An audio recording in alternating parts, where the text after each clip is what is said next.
puso ko'y nagdurugo, parang sumisikip ang dibdib ko.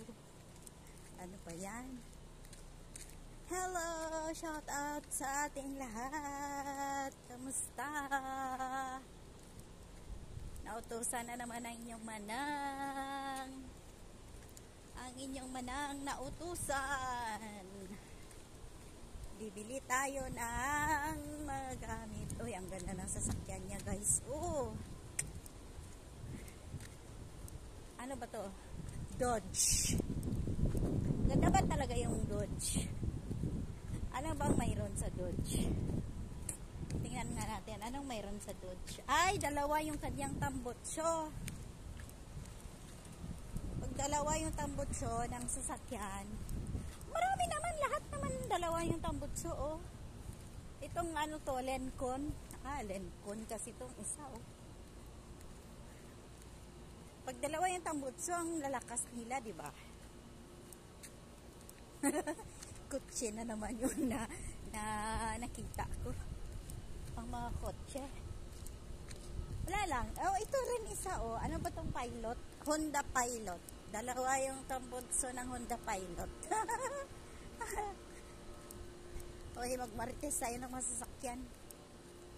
Pero ito yung gusto ko, oh, yung pick up sa likod. LX V6. Yeah, LX V6. Maganda siya. Kasi, pero kung gusto mo magpunta ng mga bundok, Land Cruiser. Hi! Land Cruiser.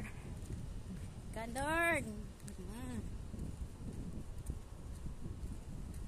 Pero pinaka in love talaga sa mga sasakyan yung malalaki yung gulong.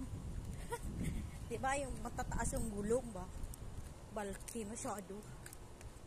Kasi pag mayroong mga kanyon, may mga ano tawag yan? May mga bato-bato, tumatalbog-talbog lang yun sa bato. Hindi yun basta-basta malalaking gulong.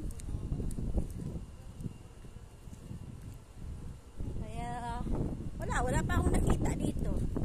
Sa Pilipinas ako nakakita ng ganyan. Pero dito, mga sasakyan dito, mga kwan lang. Yung mga suburban. Ano pa ba? Yan lang. Uy, nagkagulo na talaga sila kasi may pagkain na. Alright, see you in my next